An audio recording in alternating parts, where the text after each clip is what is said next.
Hello, good morning guys! Another cook with me po. Ngayong araw naman po ay magluluto tayo ng chop suey. Napakasarap at napaka-healthy na pagkain para po sa ating lahat.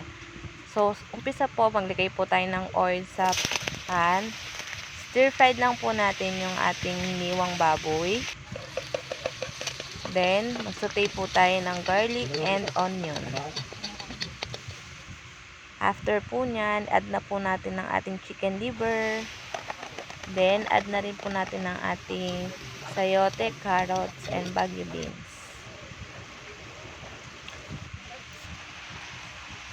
Then, add na rin po natin ng ating broccoli, cauliflower, bell pepper, and young corn.